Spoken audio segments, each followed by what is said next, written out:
ಗುರುವಾರ ದೇವಸ್ಥಾನಕ್ಕೆ ಹೋಗಬೇಕು.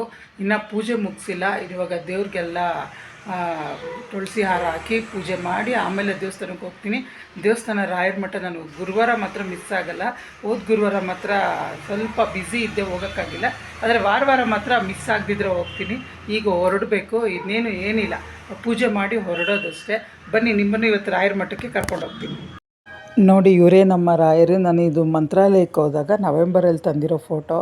ಎಷ್ಟು ಖುಷಿ ಆಗುತ್ತೆ ಅಂದರೆ ನನಗೆ ಈ ಫೋಟೋ ನೋಡಿದಾಗೆಲ್ಲ. ಅದೊಂದು ಕನಸಿತ್ತು ನನಗೆ, ರಾಯರ ಮಠಕ್ಕೆ ಹೋದಾಗ ತುಂಬ ದೊಡ್ಡ ಫೋಟೋ ತರಬೇಕು ಅಂತ. ಇದು ನಿಮಗೆ ಫೋನಲ್ಲಿ ಹೆಂಗೆ ಕಾಣಿಸ್ತದೆಯೋ ಗೊತ್ತಿಲ್ಲ, ವಿಡಿಯೋದಲ್ಲಿ. ಅದು ರಿಯಲಾಗಿ ತುಂಬ ದೊಡ್ಡದಾಗಿದೆ. ತುಂಬ ಅಂದರೆ ತುಂಬ ಖುಷಿ ನನಗೆ ಈ ಫೋಟೋದಲ್ಲಿ ನೋಡೋದಕ್ಕೆ. ಯಾಕೆ ಅಂದರೆ ನನಗೆ ಅಷ್ಟು ಇಷ್ಟಪಟ್ಟು ತಗೊಂಡೆ. ಕೆಳಗಡೆ ಇಲ್ಲಿ ಗಣೇಶ, ಸಾಯಿಬಾಬಾ, ಯಾರೋ ರಿಲೇಷನ್ ಒಬ್ಬರು ಶಿರಡಿಗೆ ಹೋಗಿದ್ರು, ಅವ್ರು ತಂದುಕೊಟ್ಟಿದ್ರು. ಇದು ನೋಡಿ, ಇದೇನು ಸ್ಪೆಷಲಪ್ಪ ಅಂದರೆ ಅಡಿಕೆ ಬರುತ್ತಲ್ವ, ಬಟ್ಲ ಅಡಿಕೆ, ಅದರಲ್ಲಿ ಮಾಡಿರೋ ಗೊಂಬೆ. ಇದು ಎಷ್ಟು ಕ್ಯೂಟಾಗಿದೆ ಗೊತ್ತಾ. ನಂಗೆ ತುಂಬ ಅಂದರೆ ತುಂಬ ಇಷ್ಟ ಆಯಿತು.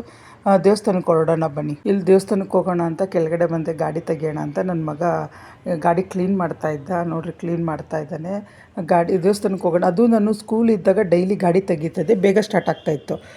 ಈ ನಡು ಒಂದು 3-4 ದಿನ ಆಗೋಯ್ತು ಗಾಡಿ ಸ್ಟಾರ್ಟ್ ಮಾಡಿ. ಗಾಡಿನೇ ಸ್ಟಾರ್ಟ್ ಆಗಿಲ್ಲ. ಅರ್ಧ ಗಂಟೆ ಅಲ್ಲೇ ಕೂತ್ಕೊಂಡಿದ್ವಿ ಗಾಡಿ ಸ್ಟಾರ್ಟ್ ಮಾಡ್ಕೊಂಡು. ಲಾಸ್ಟ್ಗೆ ಸ್ಟಾರ್ಟ್ ಆಯಿತು ಫೈನಲ್ಲಾಗಿ. ಸರಿ ಅಂತ ಹೊರಟ್ರಿ. ನನ್ನ ಮಗ ಮುಖ ತೋರಿಸಿದ್ರೆ, ಏನೋ ಕೊಡಿಸಿದ್ನಲ್ಲ ಹೆಲ್ಮೆಟ್ಟು, ಅದನ್ನು ಹಾಕ್ಕೊಂಡು ಬಂದ. ರಾಯರಿಗೆ ನಾವು ಹೋಗೋಷ್ಟಕ್ಕೆ ಪೂಜೆ ಇನ್ನೂ ರೆಡಿ ಅಲಂಕಾರ ಮಾಡ್ತಾಯಿದ್ರು. ಇನ್ನೂ ಕ್ಲೀನಿಂಗ್ ನಡೀತಾ ಇತ್ತು ನೋಡಿರಿ. ಇನ್ನೂ ಅಲಂಕಾರ ಮಾಡಿ ಅಲ್ಲಿ ನೀಟಾಗೆಲ್ಲ ಒರೆಸ್ಬಿಡ್ತಾಯಿದ್ರು. ನಿಜವಾಗ್ಲೂ ಇವತ್ತು ಎಷ್ಟು ಖುಷಿ ಆಯಿತು ಗೊತ್ತಾ. ರಾಯರನ್ನ ಗುರುವಾರ ದರ್ಶನ ಮಾಡೋದೇ ಒಂಥರ ಖುಷಿ. ಇವತ್ತು ಗುರುವಾರ ಅಲ್ವಾ, ತುಂಬ ರಶ್ಶು ಕೂಡ ಇತ್ತು. ನಾನು ಹೋಗಿದ್ದು 9:30, 9:45 ಆಗೋಗಿತ್ತು. ಆದರೂ ಜನ ಮಾತ್ರ ತುಂಬ ಬೇಜಾನಾಗಿದ್ದರು. ತುಂಬ ಚೆನ್ನಾಗಿ ದರ್ಶನ ಆಯಿತು. ಇಲ್ಲಿ ದೇವಸ್ಥಾನದ ಒಳಗಡೆನೇ ಈ ಥರ ಎಲ್ಲ ಬರೀ ಈ ದೇವಸ್ಥಾನಕ್ಕೆ ಪೂಜೆಗೆ ಏನೇನು ಬೇಕೋ ಆ ಥರದ ಸಾಮಾನೆಲ್ಲ ಇತ್ತು.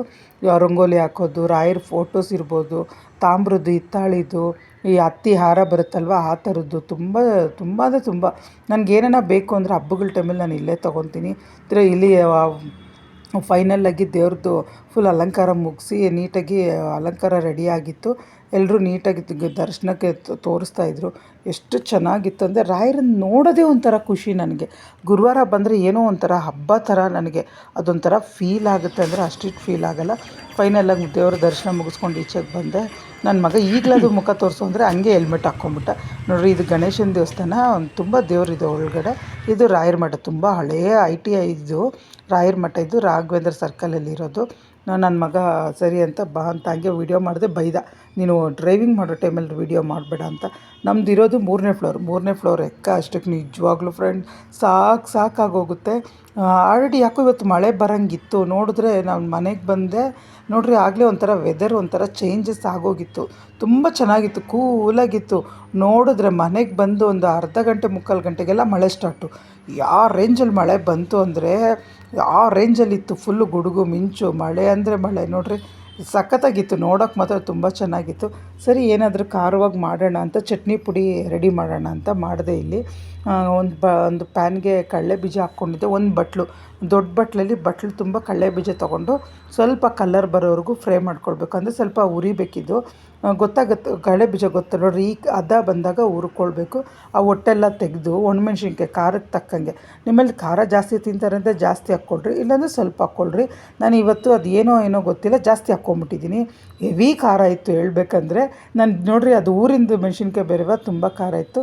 ಹುರಿದಿದ್ದಾದಮೇಲೆ ಕಡಲೆ ಬೀಜ ಎಲ್ಲ ಒಟ್ಟು ಬಿಡಿಸಾದ್ಮೇಲೆ ಅದೇ ಪ್ಯಾನ್ಗೆ ಮೆಣಸಿನ್ಕಾಯಿ ಜೊತೆ ಕಡಲೆ ಬೀಜ, ಕಲ್ಲುಪ್ಪು, ಆಮೇಲೆ ಸಕ್ಕರೆ, ಬೆಳ್ಳುಳ್ಳಿ ಇಷ್ಟು ಹಾಕ್ಕೊಂಡು ಮಿಕ್ಸಿಗೆ ಹಾಕೋ ಟೈಮಲ್ಲಿ ನಾವು ಕಡಲೆಕಾಯಿ ಎಣ್ಣೆ ಇರುತ್ತಲ್ವ, ನಾನು ಗೋಲ್ಡ್ ವಿನ್ನರ್ ಯೂಸ್ ಮಾಡ್ತೀನಿ. ಅದೊಂದು 2 ಟೀ ಸ್ಪೂನ್ ಹಾಕ್ಕೊಂಡಿದ್ದೆ. ಯಾಕಂದರೆ ಅದು ತುಂಬ ಮುದ್ದೆ ಆಗಿಬಿಡುತ್ತೆ. ಎಣ್ಣೆ ಹಾಕಿದ್ರೆ ಬಿಡಿಯಾಗಿರುತ್ತೆ, ತುಂಬ ಚೆನ್ನಾಗಿರುತ್ತೆ. ನನಗೆ ತುಂಬ ಇಷ್ಟ. ಇವಾಗ ನಾನು ಊಟ ಮಾಡಬೇಕಾಗಿತ್ತು. ಸರಿ, ಏನಾದರೂ ಮಾಡೋಣ ಅಂದ್ಬಿಟ್ಟು ನನಗೆ ಮಾಡಿದ್ರೆ ಬೇಗ ಖಾಲಿ ಆಗಿಬಿಡುತ್ತೆ. ನಮ್ಮಲ್ಲಿ ಕಡಲೆ ಬೀಜ ಚಟ್ನಿ ಪುಡಿ ಇದು ನನಗಂತೂ ಫೇವ್ರೆಟ್ ಅಂದರೆ ಫೇವ್ರೆಟ್. ಈ ದೋಸೆಗೆ, ಕೆಲವರು ಅನ್ನಕ್ಕೆ ಹಾಕಿ ತುಪ್ಪ ಹಾಕ್ಕೊಂಡು ತಿಂತಾರೆ, ಬಿಸಿ ಅನ್ನಕ್ಕೆ. ಫೈನಲಾಗಿ ರೆಡಿ ಆಯಿತು ನೋಡಿರಿ. ಈ ಹದ ಬಂತು. ನಿಜವಾಗ್ಲೂ ಫ್ರೆಂಡ್ಸ್ ತುಂಬ ಚೆನ್ನಾಗಿತ್ತು. Thank you for watching.